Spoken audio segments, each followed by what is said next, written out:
ನಮಸ್ಕಾರ. ಜಿಂಬಾಬ್ವೆ ವಿರುದ್ಧ West Indies ಗೆದ್ದಿದ್ದಕ್ಕೆ ಅಂಕಪಟ್ಟಿಯಲ್ಲಿ ಆಯಿತು ದೊಡ್ಡ ಕೋಲಾಹಲ. ಈ ಬಳಿಕ ಬಿಡುಗಡೆ ಆಯಿತು ಹೊಸ ಅಂಕಪಟ್ಟಿ.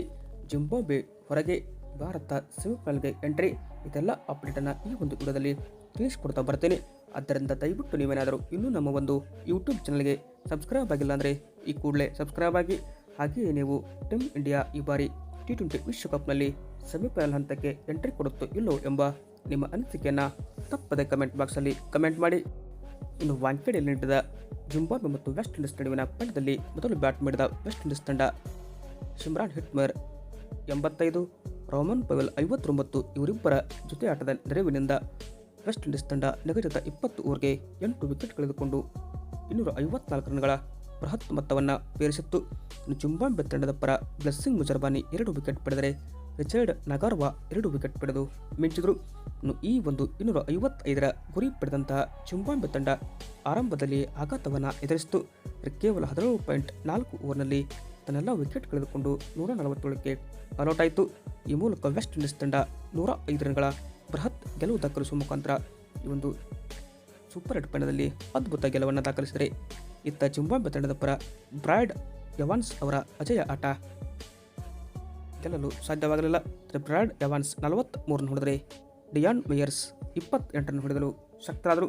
ಈ ಮೂಲಕ ಇವರಿಬ್ಬರನ್ನು ಬಿಟ್ಟರೆ ಮತ್ತಾವ ಬ್ಯಾಟರ್ ಜಿಂಬಾಬ್ವೆ ತಂಡದ ಪರವಾಗಿ ಅಬ್ಬರಿಸಲು ಸಾಧ್ಯವಾಗಲಿಲ್ಲ. ಅಂದರೆ ಅಂತಹ ಅದ್ಭುತ ಬೌಲಿಂಗ್ ಪ್ರದರ್ಶನವನ್ನು ವೆಸ್ಟ್ ಇಂಡೀಸ್ ತಂಡ ಜಿಂಬಾಬ್ವೆ ತಂಡದ ವಿರುದ್ಧ ನೀಡಿ ವೆಸ್ಟ್ ಇಂಡೀಸ್ ತಂಡ ಅಜೇಯ ಗೆಲುವನ್ನು ದಾಖಲಿಸಿತು.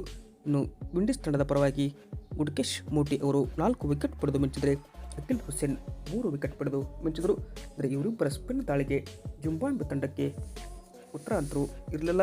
ಈ ಬಳಿಕ ಕೂಡ ಒಂದು ಹೊಸ ಅಂಕಪಟ್ಟಿಯಲ್ಲಿ ಬಿಡುಗಡೆಯಾಗಿದ್ದು, ಅಂಕಪಟ್ಟಿ ನೋಡ್ತಾ ಬರೋದಾದರೆ ಗ್ರೂಪ್ 1ನ ಅಂಕಪಟ್ಟಿ ಈ ಥರ ಇದೆ. ವಿಂಡೀಸ್ ತಂಡ ಈ ಒಂದು ಪಂದ್ಯವನ್ನು ಗೆಲ್ಲುವ ಮುಖಾಂತರ 2 ಅಂಕ ಸಂಪಾದಿಸಿ ಜೊತೆಗೆ ನೆಟ್ ರನ್ ರೇಟ್ ಇರುವುದು ನೋಡ್ತಾ ಹೋದರೆ 5.35 ಆಗಿದೆ. ಹೀಗಾಗಿ ಅತಿ ಹೆಚ್ಚು ನೆಟ್ ರೇಟ್ ಹೊಂದಿರುವ ವೆಸ್ಟ್ ಇಂಡೀಸ್ ತಂಡ ನಂಬರ್ 1 ಇದ್ದರೆ, ನಂಬರ್ 2ನಲ್ಲಿ ಸೌತ್ ಆಫ್ರಿಕಾ ತಂಡವಿದೆ.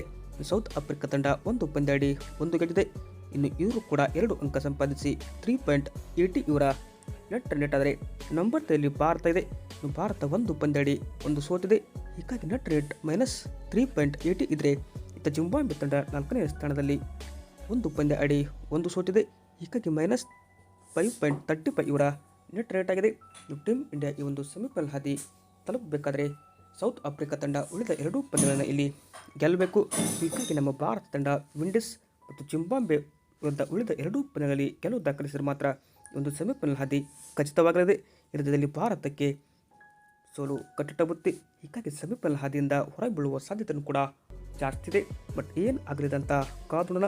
ಭಾರತದ ಮುಂದಿನ ಪಂದ್ಯ ಇರೋದು ಜಿಂಬಾಬ್ವೆ ವಿರುದ್ಧ. ಬಟ್ ಅಲ್ಲೇನಾದರೂ ಭಾರತ ತಂಡ 150 ಟಾರ್ಗೆಟನ್ನು ಕೇವಲ 11 ಓವರ್ನಲ್ಲಿ ಚೇಂಜ್ ಮಾಡಿದರೆ ಭಾರತಕ್ಕೆ ಸೆಮಿಫೈನಲ್ ಹಾದಿ ತಲುಪುವ ಒಂದು ದೊಡ್ಡ ಅವಕಾಶನೇ ಇದೆ ಅಂತಲೇ ಇಲ್ಲಿ ಹೇಳ್ಬೋದು. ಅಂದರೆ ಜಿಂಬಾಬ್ವೆ ವಿರುದ್ಧ ಗೆದ್ದರಷ್ಟೇ ಸಾಲಲ್ಲ, ವಿಂಡೀಸ್ ತಂಡದ ವಿರುದ್ಧ ಕೂಡ ಭಾರತ ಇಲ್ಲಿ ಗೆಲುವು ದಾಖಲಿಸಬೇಕು. ಈ ಕಥೆಯಲ್ಲಿ ಮಾತ್ರ ಭಾರತ ಈ ಬಾರಿ ಸೆಮಿಫೈನಲ್ ಹಂತಕ್ಕೆ ಲಗ್ಗಾಡಲಿದೆ. ವಿಡಿಯೋ ಇಷ್ಟ ಆದರೆ ಲೈಕ್ ಮಾಡಿ. ಹಾಗೆ ನಿಮ್ಮ ಪ್ರಕಾರ ಭಾರತ ಸೆಮಿಫೈನಲ್ಗೆ ಎಂಟ್ರಿ ಕೊಡಬೇಕಾದ್ರೆ ಏನೆಲ್ಲ ಮಾಡಬೇಕಂತ ಕಮೆಂಟ್ ಬಾಕ್ಸಲ್ಲಿ ನಿಮ್ಮ ಅನಿಸಿಕೆಯನ್ನು ತಪ್ಪದೆ ಕಮೆಂಟ್ ಮಾಡಿ. Thank you.